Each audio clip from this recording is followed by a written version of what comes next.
Sorupa Saram, The Essence of One's Own True Nature, by Sorupananda.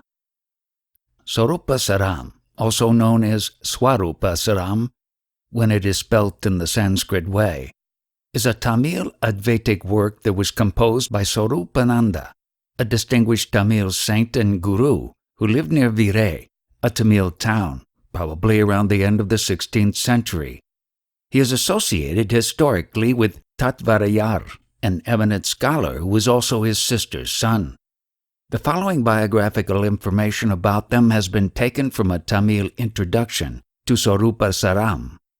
Sorupananda and Tatvarayar were fluent in Sanskrit and Tamil, and both were learned in all the sastras.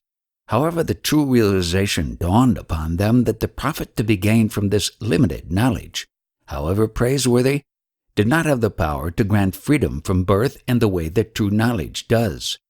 They realized that it showed a lack of judgment on their part to devote their time any longer to the acquisition of this limited knowledge, which confers advantages in this life only. By doing so, they would waste a human birth, something that is very hard to attain. Since they were both overcome by a desire to free themselves from worldly attachments, they devoted themselves to the task of seeking out a Sadguru who could bestow jnana. Having made this resolution, the two of them, before leaving their dwelling place, made an agreement with one another. Whichever of us is first to obtain the fortune of a guru's darshan, he shall assume the position of guru to the other. They then set out on a pilgrimage, Sorupananda to the south, Tatvarayar to the north, upon the banks of the Kaveri, in a holy place called Govatam.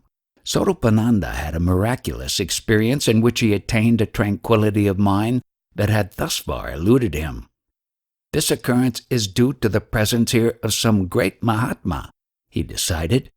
Upon consulting the learned people in that place, he discovered that a great being called Sri Savaparakasa Swami dwelt there in a patch of rushes, immersed in perpetual samadhi. However, he ascertained that on a few occasions he had been known to come outside in the morning time. Going immediately to the holy presence of that Satguru, he waited until Sivaprakasa Swami emerged from his state of absorption and came outside.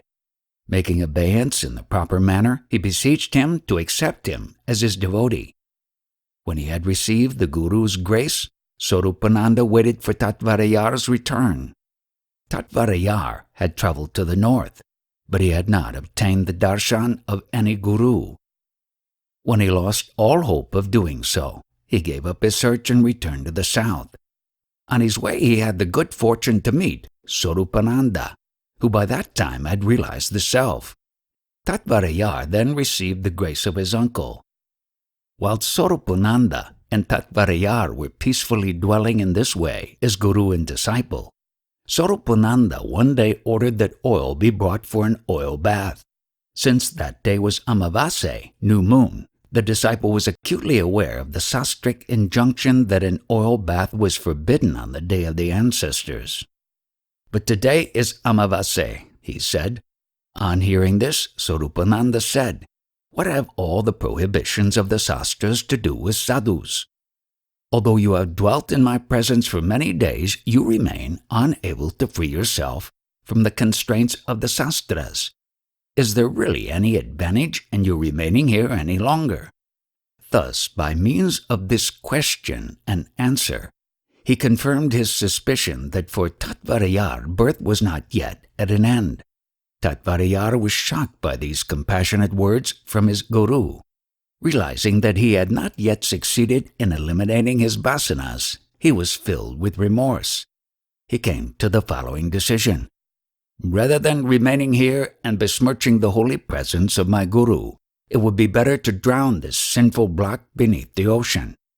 Then, realizing that it was forbidden to turn one's back on the guru, he retired, slowly moving backwards.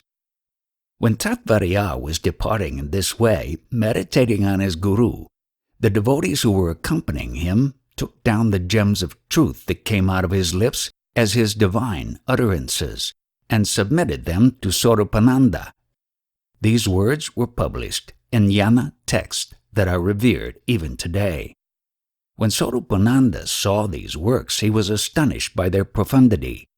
Realizing in his heart that such a sea of learning did not deserve to drown in the watery ocean, he commanded Tatvarayar to return to his presence.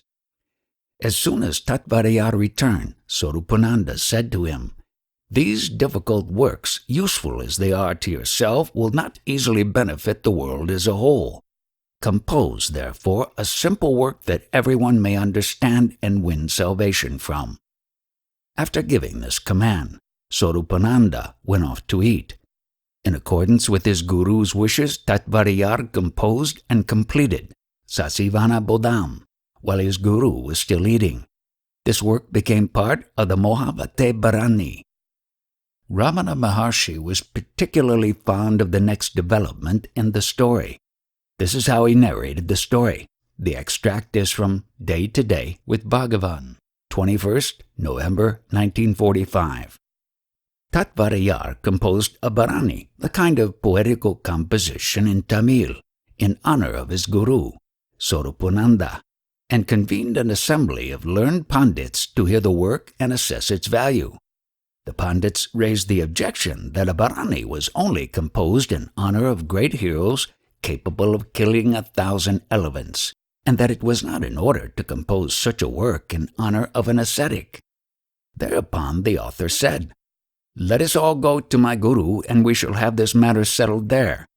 They went to the guru, and after all had taken their seats, the author told his guru the purpose of their coming there. The guru sat silent, and all the others also remained in mauna. The whole day passed, night came, and some more days and nights, and yet all sat there silently, no thought at all occurring to any of them, and nobody thinking or asking why they had come there.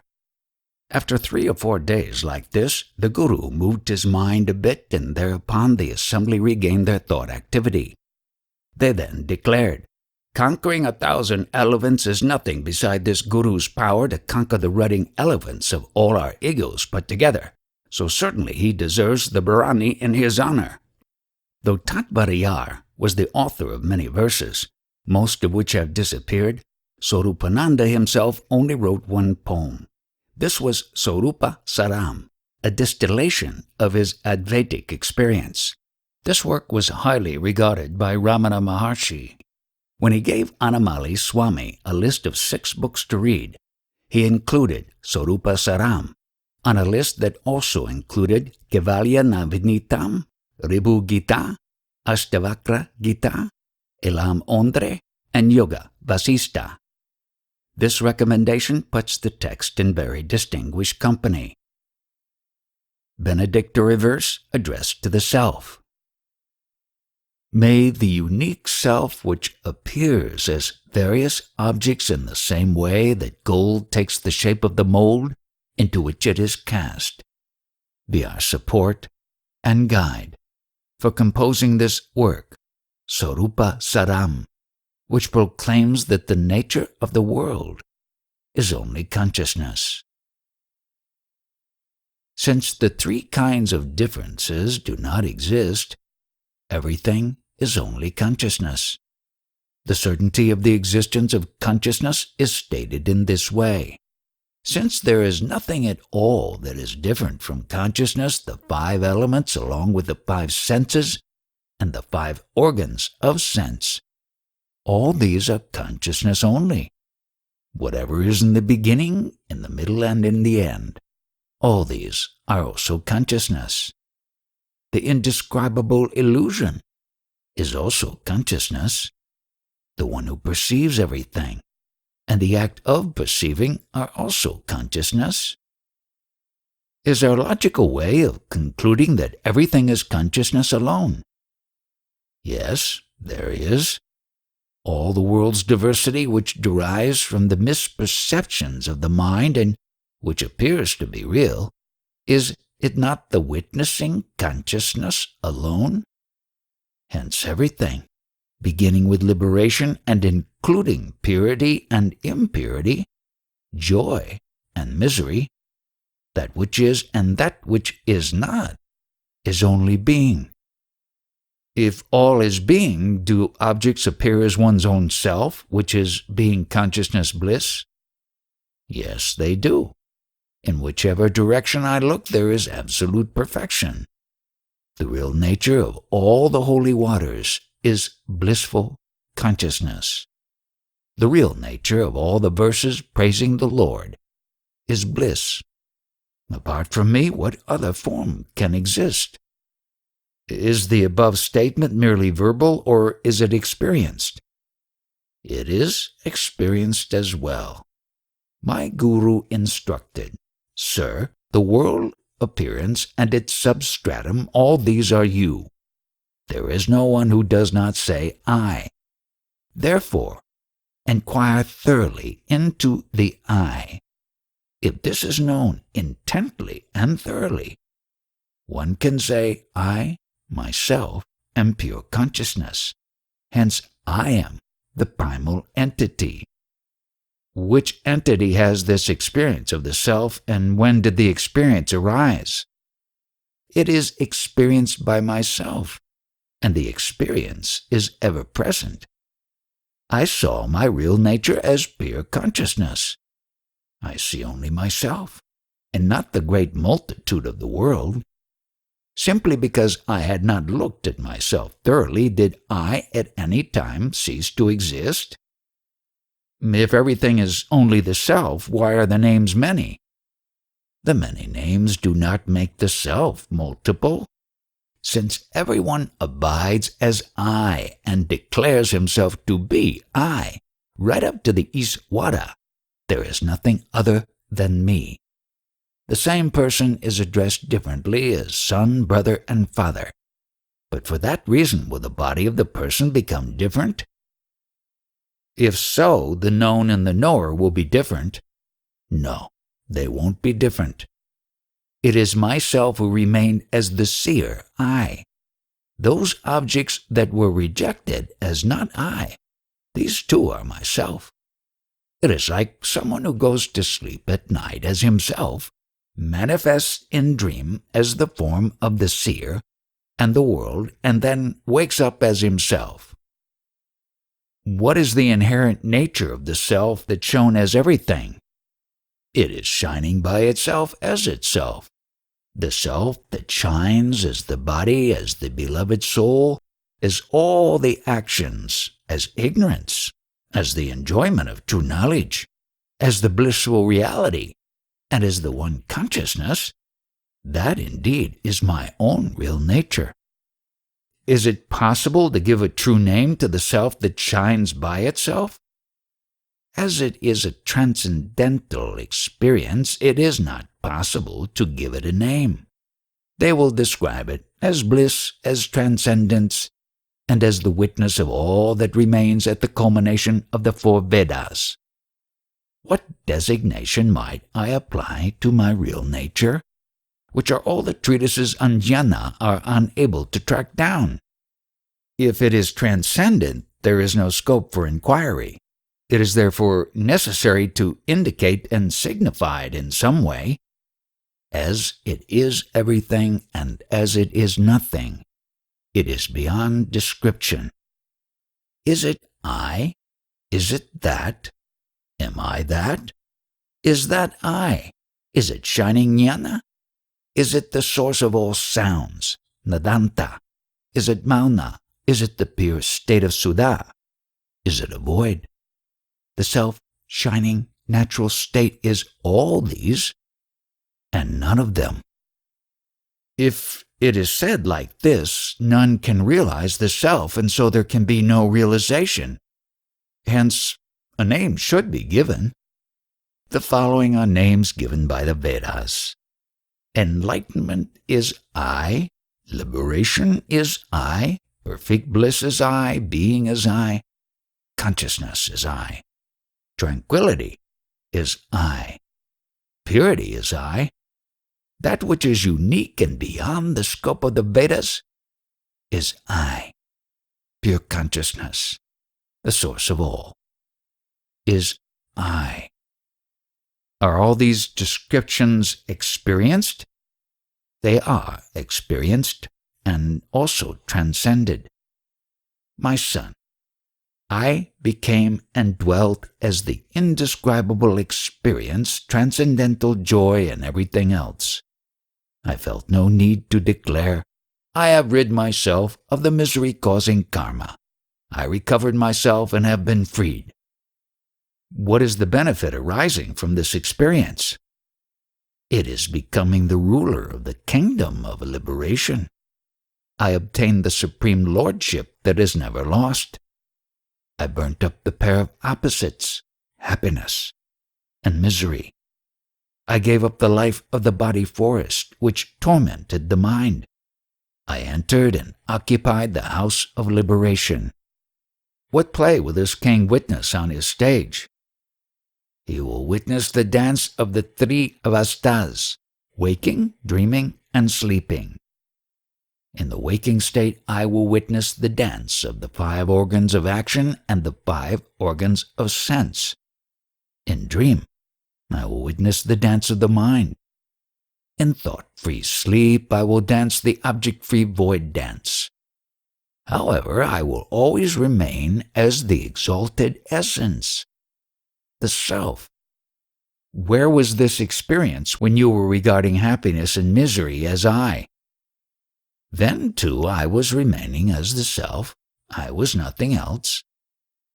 Who was the one who remained as the ego? I. If I see him, I will not allow him to take up the form of the body. Only the I, whose form is consciousness, is the real I. All other I's will get bound to a form and go through birth and death. The self is immutable. Will it not get bound if it gets involved in activities? As the self remains a witness like the sun, it will not get bound. Even if I bear the burdens of the family and have them follow me like a shadow, or even if the cloud called Maya veils, I am, without doubt, the sun of knowledge, self-shining as pure light and remaining as the witness of the world. But the jnani is not remaining motionless like the sun. He also remains actionless. Whatever comes, whatever actions are performed, in whatever I may delight, I am only pure consciousness, remaining aloof and aware, without becoming any of them. All things move because the self makes them move. Hence is there bondage for the self? Like the rope that makes the top spin, there is no bondage for it. In the same way that a top is made to spin by a rope, desires fructify in my presence. But like the rope that is used to spin the top, I will not merge with them. I have rid myself of their connection. I became my own self. My bondage is indeed gone. But what is the way by which knowledge and ignorance was destroyed? In one's own experience of the self, neither attainment of knowledge nor removal of ignorance is seen. By what did ignorance get destroyed? Through what did knowledge gained through inquiry arise? How is the clarity, known as the experience of true knowledge, obtained, other than myself? What do I know? If the dawn of knowledge and the removal of ignorance are not known, how can we call such a one a jnani? With ignorance removed from knowledge, like unreal from real, becoming both and becoming neither, this is indeed the nature of the jnani. When ultimately the real shown as I, did the unreal, which became I, go anywhere? I myself became the base of both the real and the unreal, but remained beyond the reach of the conflicting pair of real and unreal. Previously it was stated, I am the possessor of the body, but not the body. Now it is said, I will remain different from the body and also be the body. Which is the true? The truth is remaining in but aloof from the body, like the kernel in the mango seed that remains within the seed shell, but aloof from it. Oh, I said, I am the body. I regarded wealth as mine. I felt I am the enjoyer. Are all these not false? Though I remained as everything, beginning with the body, the real I always remained aloof, without associating with anything, like the mango kernel in the seed of the sweet mango. Is remaining like this, attached and detached, only in the period of ignorance, or also in the period of knowledge? It is in both. The periods of jnana and anjana were seen and passed like the periods in which intellect had not developed, and in which intellect had developed. Everything that was a superimposition during practice has now become false. Is there birth and death during the period of ignorance that exists prior to this experience? As these are illusory, they do not exist. Oh, where was I born? What did I worship as God? Where did I seek refuge when I became the blissful essence, the reality, experiencing unbroken bliss? Were not all these known to be false? In what condition was the self before the dawning of this experience? When I am redeemed by the realization of the truth, I am not confused anymore. I lived as someone. I labored in vain for somebody. I underwent change, taking 1,000 names. Now enough of this. I have seen myself, that which is hard for me to discover. Oh, now I am free. What is obtained and experienced if one sees the self? The mind dissolves in love, and one becomes Satchit Ananda. I made the deceitful mind melt and dissolve. I knew myself as I really am. Since I am the substratum for everything, I became and dwelt as myself, the clear ambrosia of Satchitananda. Is the statement the world is only the self figuratively true and not literally true? Anything seen cannot exist apart from the I. Similarly, the world does not exist apart from the self. Can there be anything seen that is apart from the I? Can there be anything heard that is apart from the ear? Did any of the other 4 elements manifest independently of space? Though the world may appear like a flowing mirage river, when thoroughly examined, can the world exist apart from the self? Seer and seen appear different. This is just like seeing gold as various ornaments. They are not different. Here, other than myself, nothing else exists. I swear to this. A gold ornament does not exist separate from the gold. In the same way that one can change the shape of gold and give it different names, I describe myself in various ways. What is the nature of this experience? It is the transcendence that arises, dissolving thoughts, and in which everything shines as the self. It is beyond the reach of speech, and it is beyond the reach of the mind. It is the clear ambrosia, with which one does not get satiated even when it overflows. Like saliva that secretes on the tongue, it springs forth from within me. Like a dumb pot, it remained as I, without being another. When everything exists as Sivam, why should one become Sivam? This is to enable the removal of all differences of 1 and 2, and to become perfect jnana. Do not question what is the bliss of Siva. What is Siva nature? What is Siva's activity? It is only the fullness of consciousness that does not get divided, does not unite, and does not become different. What is to be rejected as asat, unreal, and what is to be accepted as sat, reality? Reject objects that are known as asat and accept consciousness as sat. This is tranquility. All the tattvas, principles that one knows, are foreign to oneself. While rejecting these objects as not self, realize the self through the consciousness that remains as the one who rejects objects. This is tranquility. If tranquility is the one true thing, what is the witness?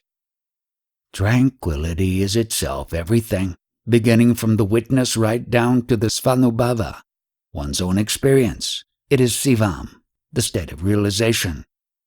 Tranquility is itself the witness self. The witness self is itself Brahman. Brahman is fullness. The pure fullness realized by enquiry is itself the ever-present svanubhava. This is the state of realization, which is itself sivam. Even if the mind subsides, sayujyam, union is attained only when Maya is destroyed. The destruction of the mind is itself the destruction of Maya, and hence it is sayujyam.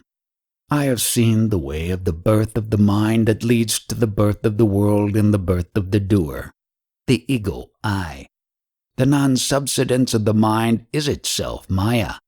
The firmness of those who destroy this Maya is sayujyam. If this is sayujyam, where will the past karmas go?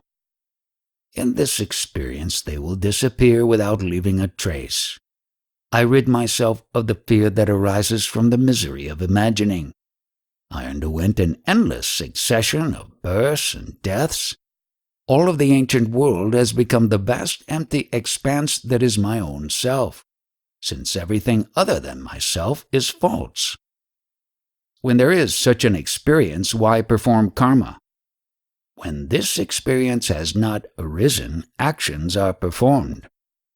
Until I became the endless, blissful experience through the superior wisdom that regards all worship and similar things as the not-self, I worshipped the gods at the prescribed times and observed all the vows. Who will attain this experience? Only those who are pure and who have the prescribed qualifications will attain it. The experience of reality eternally abiding and shining as oneness, as blemishlessness, as fullness, and as truth, is attained only by those who are most qualified, pure, who have a steady mind, and who are undergoing their final birth. What are the marks of a pure one? They are as follows. They will not utter harsh words. They will not hate anyone. They will be of cheerful countenance. Whatever things they relish, they will not use them for themselves, but will offer them to the great ones. They will not associate with evil persons. They will not curse anyone. Their eyes will not blaze with anger. These are the ones who will rid themselves of birth. They will not value as real those things that are destructible. They will never speak out, saying, "This is good and this is bad." They will not grieve over events of the past. They will not condemn anything. They are the exalted ones.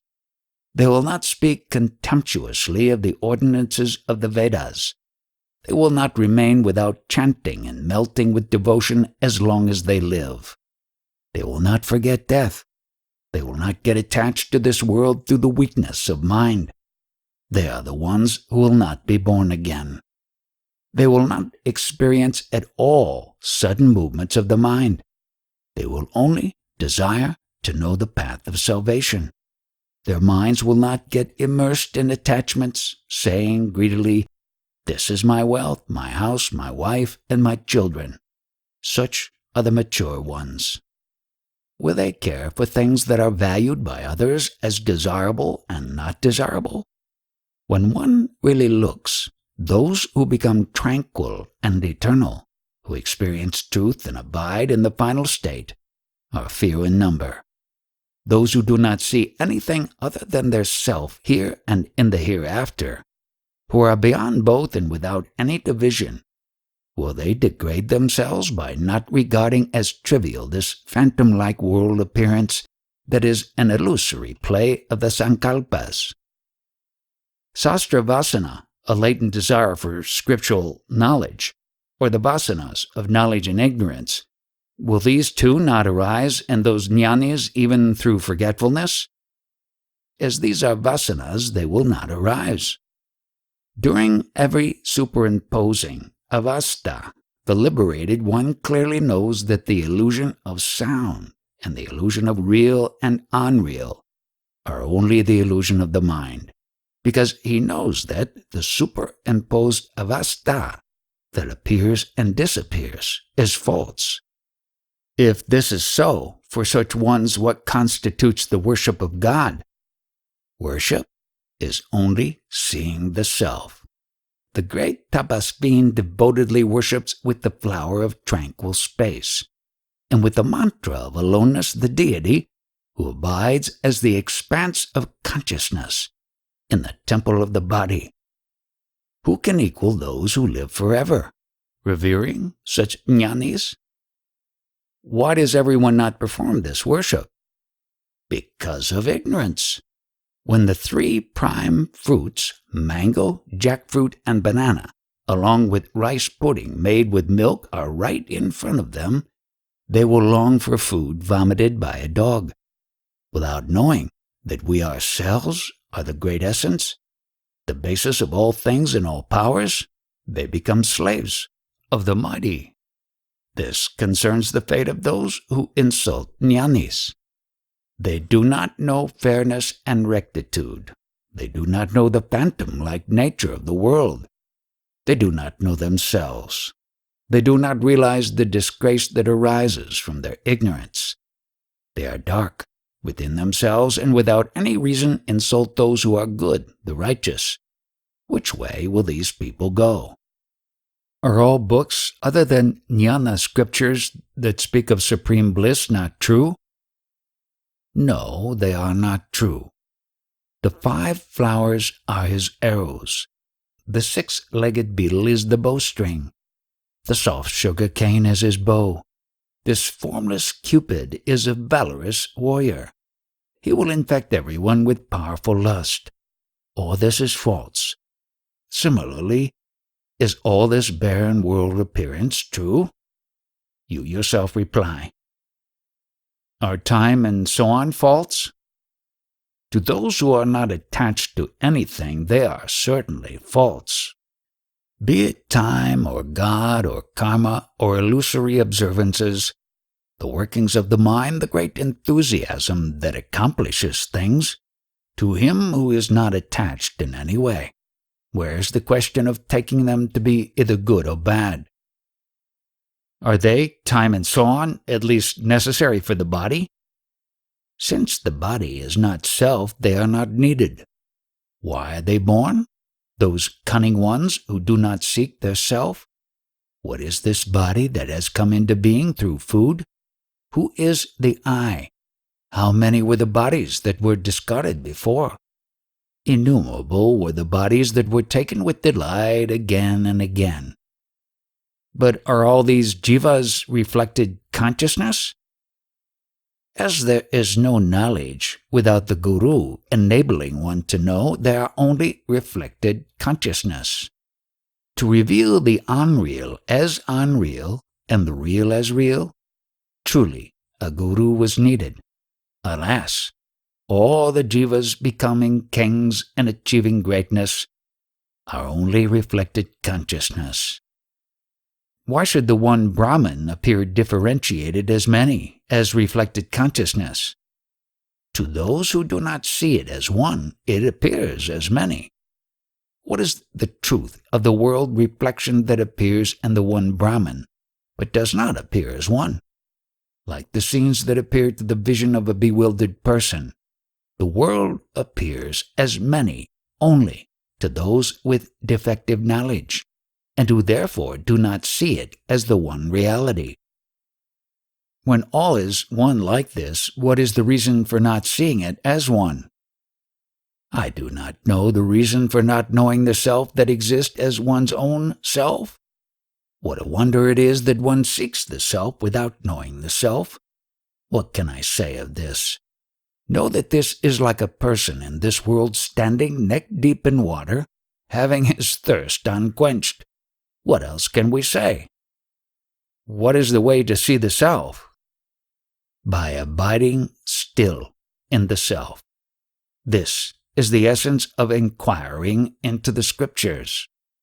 You who, babbling the scriptures, become haughty, you who accumulate karma with your caste and lineage, can you not become sattvic? Know yourself through yourself. Give up unceasing activity and remain still. Can devotion to God be jnana? There can be no devotion apart from the devotee. Those who are wallowing, identifying with the body, will perform puja, wave lights, and bring their palms together in salutation before the idol of the god with much longing. But they will not inquire whether the true God is the worshipper or the idol. Is it not necessary to go and see the car festival? No, the one who sees the car festival should be seen. They will go, see, and salute the car on the auspicious day of the car festival, alas, leaving their self. Whom are they going to worship? The God seen in the car is not fullness. Does anyone not know this? If so, is yoga good? For knowing consciousness, it is not necessary. They will practice the highly respected yoga, remaining in a corner and controlling their breath and speech. For seeing and abiding as supreme consciousness, why this sadhana? They are attempting to eat and live here for a long time by making the body strong. In that case, can sannyasa be good? True bliss, which is present in those who renounce the ego, is not there in sannyasa. How then can it be good? Without any difficulty they will take up a begging bowl in their hands, they will shave their heads and wear only a loincloth, and they will appear to be great ones. But will they also experience the bliss of sleeping without sleeping that is experienced by those who have renounced the ego? In that case, are scriptural study and spiritual practice not necessary? To those who have seen the self, which is their true import, they are not necessary. To see oneself, what sastra is needed, what sadhana is necessary. Is not all this a mad game? Those who regard as real the illusion that has arisen, like the imaginary imp created to scare simple-minded people, will not see the self. Is not sadhana necessary to know the self? What use is sadhana that does not enable one to see the sadhaka? The objects which are seen to be many, such as male, female, and neuter, and the seer, who remains as one, all this is only the manifestation of the excellent consciousness. Can they exist apart from consciousness? However much sadhana they practice, how will it be of use for those who do not know this clearly? Why do they suffer instead of inquiring and realizing the self? They suffer because what they have known to be one by studying has not been experienced. What does it matter to the realized one who lives and in what way? What does it matter to the realized one who goes where and in what manner? His solitary state is like that of a bat in a roost. He will detach in every way and will sleep experiencing the blessed state that never leaves. Bliss is only for him. Is it not necessary to know the nature of Iswara and Jiva? Since Sivam is non-dual, it is not necessary. They will say that Iswara is infinite and that Jiva is finite. They will say that Jiva is like the eye and that Iswara is like the sun. These two definitely cannot be non-dual. Pure consciousness, which is neither of these two, alone is Sivam. Then what is the way to attain Sivam? The way to see oneself is by rejecting everything else as Maya. The inert semen became the fetus, and then became alive by mixing with the conscious principle. It appears to be real. When this happens, he who contemplates his real nature regarding all this is illusory, is Sivam. Will not those who know the past, present, and future become Sivam? Only those who have seen the self, which is beyond time, are Sivam, not those who know the 3 periods of time. The self-effulgent self destroys both day and night, the two that determine yesterday, today, and tomorrow. Hence, he alone is Shivam, who has become the self and who consequently worships the auspicious day that remains perpetually as the one unique day. If one renounces the jnana sastras, how can one attain the bliss of liberation? Liberation is only delighting in the self through tranquility and without anxiety. When this is attained, what is the use of books? One may know the jnana sastras, or take up good sannyasa, or attempt to experience Manu Samadhi. But the indescribable delight of liberation is simply to become the self, remaining free of all anxiety, experiencing bliss. He may be endowed with learning, or established in great yoga, or his body and senses may be active, but he who does not merge with supreme grace will not know tranquility and will not obtain the final reward, the bliss of liberation that never fails. If so, do they have to experience even prarabdha? If one remains without movement as the self, like the column supporting the windmill, the prarabdha will exhaust itself. You base, ignorant ones wallowing in the 3 types of prarabdha, if you understand that those who accepted alms will now be donors, you can be like the column that supports the windmill. But will not this experience come to everyone? If one becomes inward turned instead of being externalized, this experience will come for everyone. I declare, if their minds are directed inward, attending to the light, the self, and do not become outward turned, all those upon this earth are capable of seeing the self, just as I have seen myself. Don't jnanis have to perform karma? Since they have seen the truth of both action and the one who performs the action, they do not have to perform activities. He who has clearly seen in his mind both the performer of actions and the actions themselves, who has thus redeemed himself and become the reality, will he perform without fail in every birth, every action at the prescribed time? Will the jnanis hate the karmis, the performers of activities, when they see them? They will delight in seeing the karmis in the same way that they witness conjuring tricks, but they will not hate them. Seeing the deceitful ones who cannot see and enjoy reality as it is, and who cannot melt by experiencing it, I rejoiced. However many illusory lotus flowers bloom, is there any anger on the part of the moon? How did this experience arise? It was obtained providentially through the grace of the Guru. Like a sweet mango fruit appearing under the thorny Karuvelam tree, the divine lotus feet of the Guru, who has the power to bestow the grace to transform me into the reality that is sought by everyone, everywhere, came to me, who was replete with evil, taking birth over and over again. Is getting this experience so difficult? It is extremely difficult. Where is my state of remaining as the ego? Where is my attachment? Where is my desire to rule heaven and earth? Siva, where is the jnana guru? Where is liberation? How can I express this? What is the benefit of this experience? It is obtaining the self that is beyond the mind. I did not obtain anything other than myself. I had myself in my possession all the time. Separate from me, there is no bondage or release. If one sees this, even the mind that inquires into these is non-existent.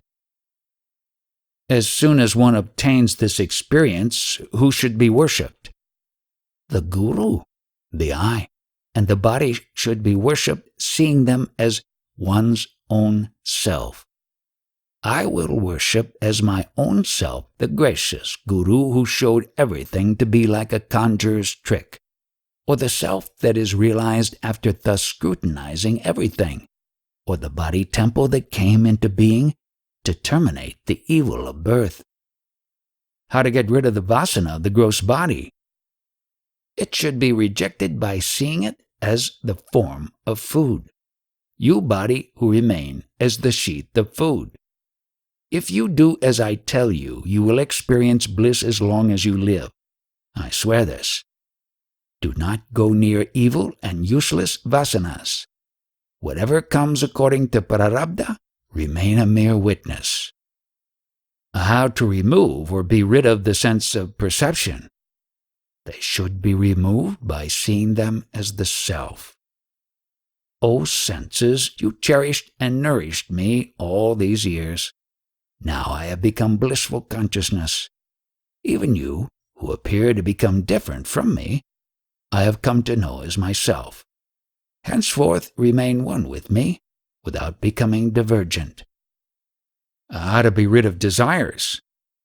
Through desire for realization of the truth. O desire, though I suffered much through you, on account of your help, I dwelt in the self. I reached Sadguru.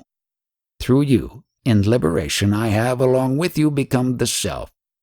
I swear to this. How to destroy anger? Through tranquility. O anger, through you I rid myself of my deficiency, because of the weariness experienced by your rising that invariably produced misery. I rid myself of this danger and dwelt in supreme tranquility. Even in dream, do not rise up in lamentation, but remain calm. How to get rid of avarice? By abiding peacefully in the self. O avarice, I took you as my relation. Those who do not know the truth say that your form is only sin. You will exert yourself hard merely to accumulate. O sinner, because of you I am now possessed by peace.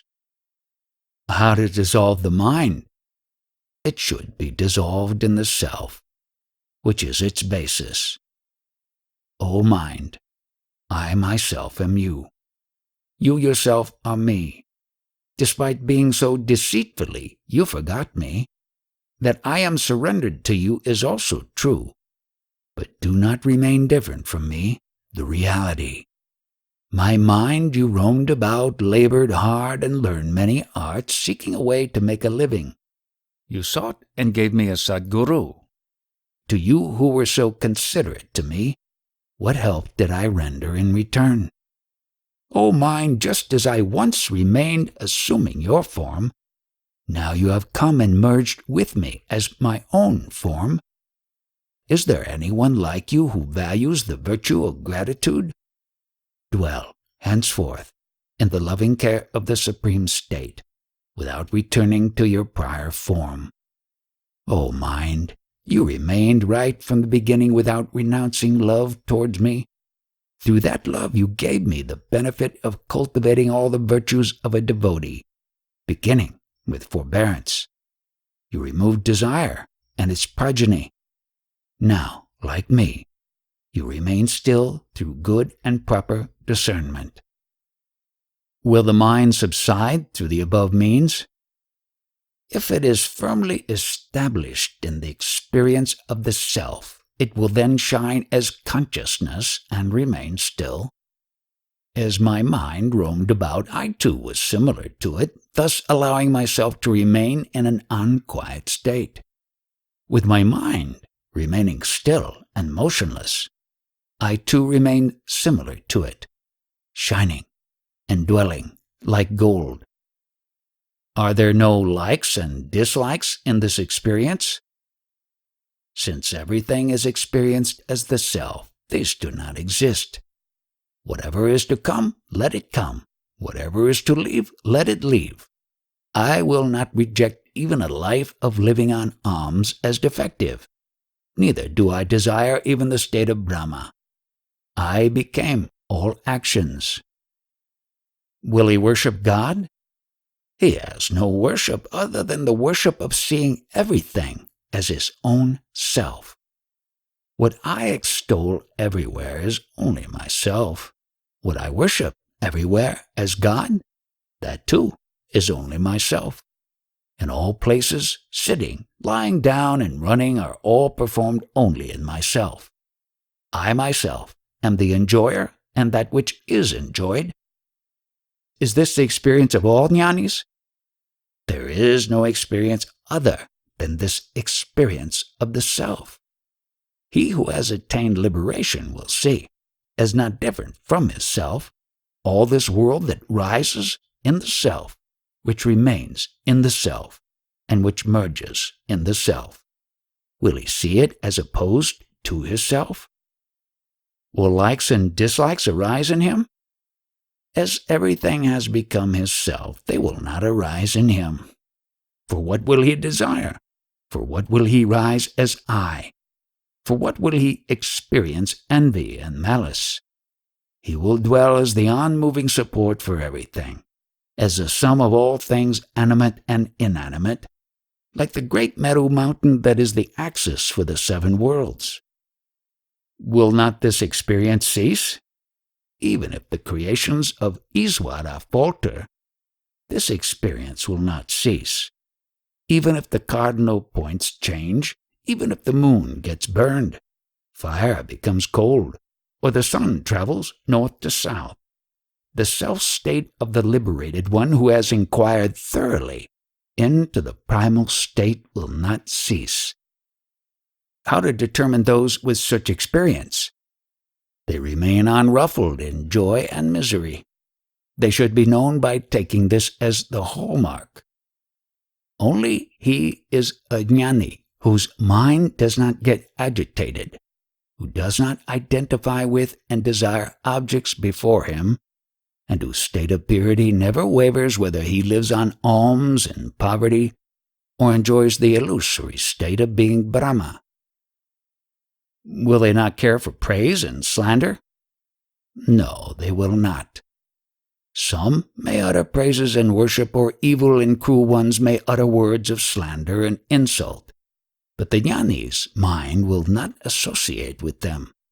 He will remain without thoughts, like the sky that remains the same, whether the sun rises or a vast collection of clouds appear. What is food for the jnani? Whatever happens to come to him is food for him. Whatever enjoyments present themselves to him, and whatever measure he will undergo those pleasures. Like the sun that spreads its rays, he will remain free of bondage and in the unique and natural state. Will not the ego nature, beginning with desire, touch these jnanis? As they have attained total destruction of the vasanas, it will not. Desire, anger, and so on will not touch the liberated one, who has become the form of consciousness and the witness of the world, since he has uprooted and destroyed all the base vasanas, and is therefore without sankalpas. Do they not need to stay in a holy place or take baths in holy waters and so on? The place where they reside is the holy place. Their look is holy water. The place where the unique Jiva Mukta, who exists everywhere equally, resides is itself the holy place. His look itself is holy water. The service to his lotus feet is itself liberation. What are the eternal attributes of a jnani? They are soft words and so on. They are soft-spoken. Their look is free of desire. They experience everything to be sat alone. They have a measured gait, and their mind is filled with joy that never diminishes. The characteristic of a jnani is to be ever firm in these. What does the jnani think? There are only thoughts that everything is the self. The Jiva Mukta is he who has become one with the reality through the experience I have seen myself everywhere. I have seen everything in me, who possesses intensely and clearly the experience of having learned unlearning, and who has renounced everything. What is the proper conduct and what is prohibited conduct for jnanis? Actions they undertake are proper conduct. Actions they abandon are prohibited actions. For the jnani has become one, tranquil and blemishless. Everything, beginning with space and including the other elements, is his own form. The actions he abandons are prohibited actions, and the actions he takes up are proper actions. What are the disciplines and the pujas for the jnani? They are meditating on the self and so on. Meditating on consciousness is bathing for a jnani. Whatever external appearances he delights in, that is a noble discipline. Whatever he obtains as alms and eats without ego, that is his supreme puja. His faultless movements are pure samadhi. The actions that should be performed and the actions that should be avoided, are these not necessary for jnanis? As they remain as sivam, they do not exist for them. To the jnani who has become sivam, having seen all the universe as his self and as the form of consciousness, what is there that should be sifted and rejected, and what is there that should be accepted as proper? What is the state attained by those who criticize the conduct of jnanis? It is the hell of transmigration. Know that the cruel ones, who view as faulty the life of the jnani who has attained supreme bliss, will experience crore upon crore of births like the silkworm that never gets detached from its cocoon. What is the benefit obtained by those who worship them? It is becoming the non-dual self. Those who are able to obtain the grace of the jnani remains as the eternal, formless, blemishless, blissful, and pure non-dual reality, and for whom everything is his own self, will become jnanis. How will the jnanis shine? He will shine as everything and as different from everything. They have rid themselves of the blemish of the mind. They have rid themselves of the mind. They have rid themselves of the entity within the mind. They have transcended the shore of jnana.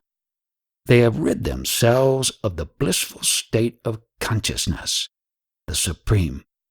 They have rid themselves of the experience of sivam. They have also rid themselves of all concepts. The benefit of studying this work.